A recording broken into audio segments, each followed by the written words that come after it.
खुलुमबाय बेयो बड'लेण्ड इंखं टेलिभिजन दिनै 18 डिसेम्बर 2020 सानसेनि बरादखौ नोंथांमोननि खाथियाव लाबोदों आं सदानन्द दैमारिया।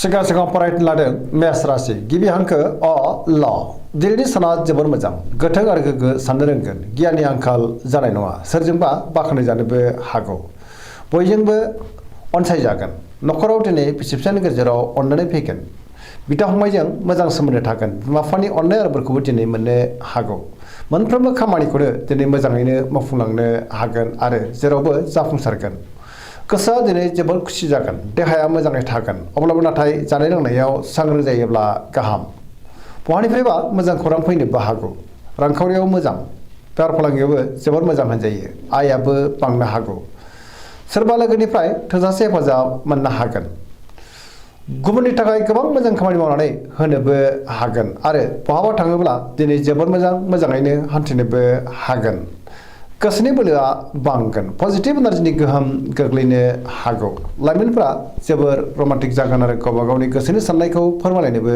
हागोन। वृष राशि गिबि हांखो इ उ ब दिनैनि साना बारा मोजां नङा गोसोखौ दिनै जोबोर उसाव-बादाव मोननो हागौ गोसोनि बोलोआबो लोरबां जागोन मावनो लानाय खामानिखौ मावफुंनो गोब्राब जागोन माबा नङा माबा मोनसे गोरोन्थि मावफ्लांनो हागौ समाजाव मानहानि जानांनोबो हागौ सांग्रां जानाया गाहाम रांखावरियाव मोजां अब्लाबो नाथाय खरसायाबो बांगोन बेफार फालांगियाव मोजां होनजायो देहाया दिनै बारा मोजां थानाय नङा गोबां रोखोमनि देहायारि जेंनाजों मोगा-मोगि जानांनो हागौ गगा बायदिसिनाजों खस्थ' मोननांनोबो हागौ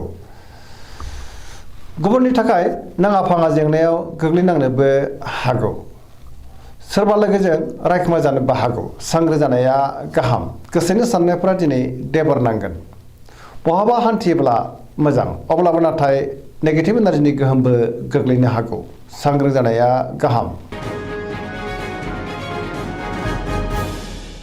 मिथुन राशि गिबि हांखो क स दिनैनि साना जोबोर मोजां गोसोखौ दिनै जोबोर गोजोननाय मोनगोन बयजोंबो गोरोबनो रोंगोन गोबां मोजां खाबु फैनोबो हागौ समाजाव गोबां मान मोनगोन गोबां मुंदांखा सुबुंजों दिनै लोगो मोनज्लायनोबो हागौ मोनफ्रोमबो खामानिखौनो दिनै मोजाङैनो मावफुंलांनो हागोन गोसोआव गोग्गो आरो गोथों साननाय फैगोन गियाननि आंखाल जानाय नङा देहाया मोजाङै थागोन बहाबा हान्थिनो खाबुबो मोननो हागौ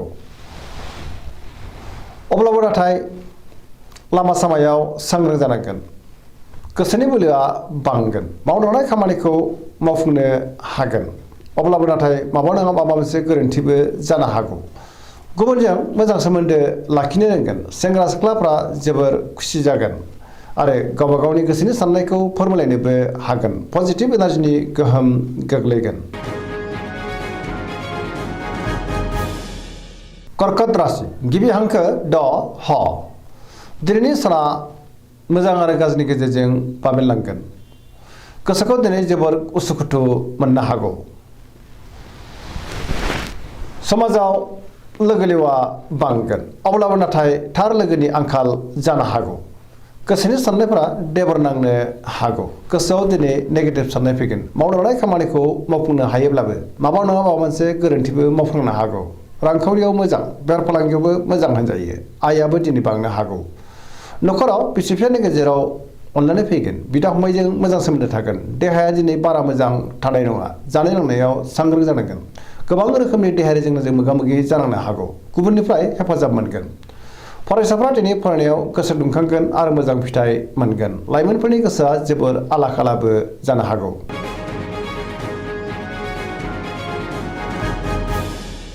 सिंह राशि गिबि हांखो म ट दिनैनि साना जोबोर मोजां अब्लाबो नाथाय जानाय लोंनायाव सांग्रां जानांगोन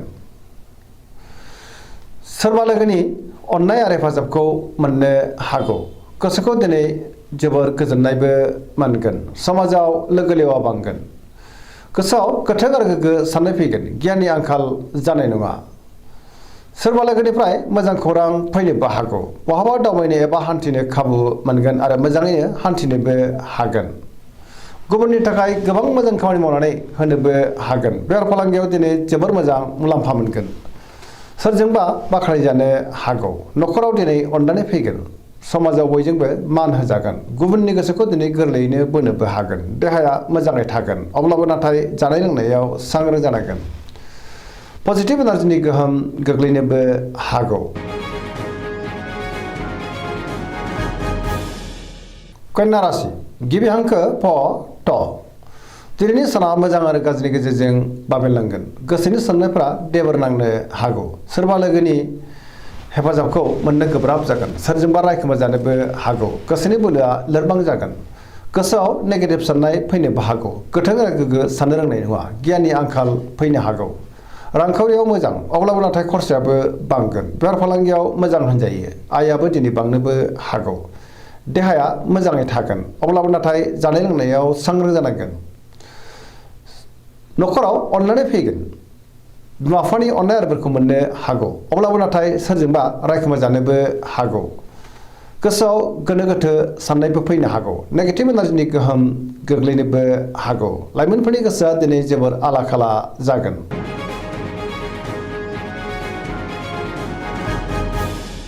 तुला राशि गिबि हांखो र ट। दिनैनि साना जोबोर मोजां। समाजाव लोगो लेवा बांगोन। गोसोनि साननायफ्रा नाथाय देबोर नांनोबो हागौ। गोसोनि साननायखौ गुबुननो फोरमायनो हागोन। मावलांनाय खामानिखौ मावफुंनो हागोन। देहाया मोजाङै थागोन। अब्लाबो नाथाय जानाय लोंनायाव सांग्रां जानांगोन। गोबां रोखोमनि देहायारि जेंना फैनोबो हागौ। बेफार फालांगियाव मोजां मुलाम्फा मोननो हागोन। रांखावरियाव मोजां। न'खराव बिसि फिसायनि गेजेराव अननानै फैगोन। समाजाव मान मोनगोन। सोरजोंबा बाख्नायजानोबो हागौ। गुबुननि गोसोखौ दिनै गोरलैयैनो बोनोबो हागोन। लोगोफोरनिफ्राय हेफाजाब मोननो हागौ। गोदान थांखि लानो रोंगोन आरो गोदान खामानियाव आखाइ होजेननोबो हागोन। सेंग्रा सिख्लाफ्रा जोबोर रमान्टिक जागोन आरो गावबा गावनि गोसोनि साननायखौ फोरमायलायनोबो हागोन। पजिटिभ एनार्जिनि गोहोमबो गोग्लैनो हागौ।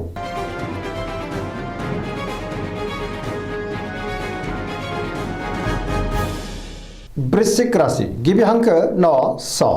दिनैनि साना जोबोर मोजां। गोसोआव पजिटिभ साननाय फैगोन। गोथों आरो गोग्गो साननो रोंगोन। गियाननि आंखाल जानाय नङा। सोरजोंबा बाख्नायजानोबो हागौ। गोसोआ दिनै जोबोर खुसि जागोन। समाजाव लोगो लेवा बांगोन। सोरबा गोजाम लोगोजों बहाबा दावबायनो एबा हान्थिनो खाबु मोननोबो हागौ। गोसोआव दिनै गोथों आरो गोग्गो साननाय फैगोन। मावनो लानाय खामानिखौ थि समावनो आरो गोरलैयैनो मावफुंनोबो हागोन। सोरजोंबा बाख्नायजानो हागौ। गुबुननिफ्राय थोजासे हेफाजाबबो मोननो हागोन। गोसोनि साननायफोरा दिनै मोगथाङाव जाफुंनोबो हागौ। गोसोनि बोलोआ बांगोन। बबेबा सुबुं गमायाव बाहागो लानो खाबुबो मोननो हागौ।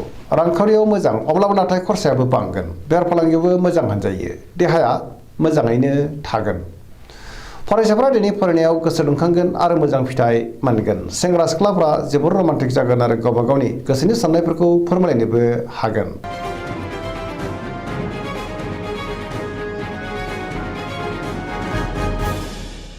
धनु राशि गिबि हांखो ढ फ भ।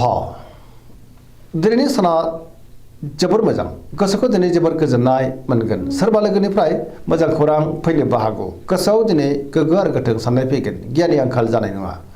मावनो लानाय खामानिखौ थि समावनो आरो गोरलैयैनो मावफुंनोबो हागोन। गोसोनि साननाया मोगथाङाव जाफुंनो हागौ। रांखावरियाव मोजां, अब्लाबो नाथाय खरसायाबो बांनो हागौ। बेफार फालांगियाव मोजां मुलाम्फा मोननो हागोन। समाजाव दिनै मान मोनगोन। देहाया मोजाङै थागोन।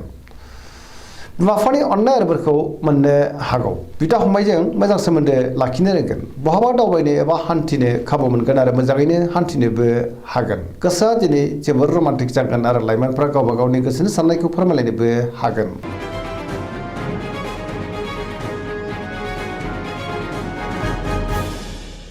मकर राशि गिबि हांखो ख ज। दिनैनि साना मोजां आरो गाज्रिनि गेजेरजों बाबेनलांनो हागौ। गोसोआव गोनो गोथो साननाय फैगोन। सोरबा लोगोनिफ्राय गाज्रि खौरांबो मोननो हागौ। मावनो लानाय खामानिखौ मावफुंनो गोब्राब जागोन। माबा नङा माबा मोनसे गोरोन्थि मावफ्लांनोबो हागौ। सोरजोंबा रायखोमा जानोबो हागौ। रांखावरियाव दिनै बारा मोजां नङा। नाङा फाङा खरसाया बांनो हागौ। आयाबो गोबां जानाय नङा। बेफार फालांगियाव खहा जानांनो हागौ। गुबुनजों मोजां सोमोन्दो लाखिनो रोंगोन। मावनो लानाय खामानिखौ मावफुंनो नाथाय गोब्राब जागोन। माबा नङा माबा मोनसे गोरोन्थिबो जालांनो हागौ। गोदान खामानियाव दिनै आखाइ होजेननो हानाय नङा। न'खराव अननानै फैगोन। बिमा-बिफानिफ्राय थोजासे अननाय आरो हेफाजाबखौ मोननो हागौ।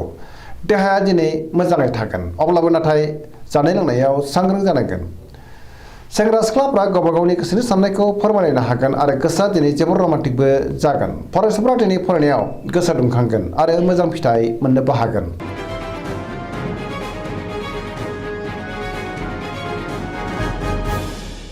कुम्भ राशि गिबि हांखो ग स दिनैनि साना जोबोर मोजां। गोसोआव दिनै गोथों आरो गोग्गो साननाय फैगोन। गियाननि आंखाल जानाय नङा।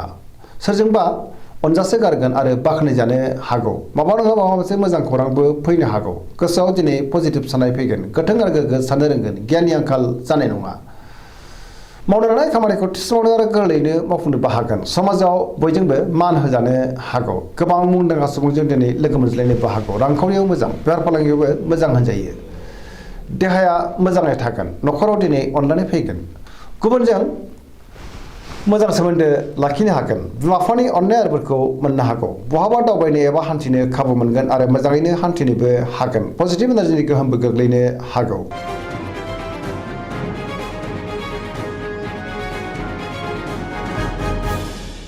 मीन राशि गिबि हांखो ड स दिनैनि साना जोबोर मोजां। गुबुनजों मोजां सोमोन्दो लाखिनो रोंगोन। बयजोंबो अनजानो हागौ। गोजोन आरो गाहाम थासारिखौ दिनै मोननो हागोन।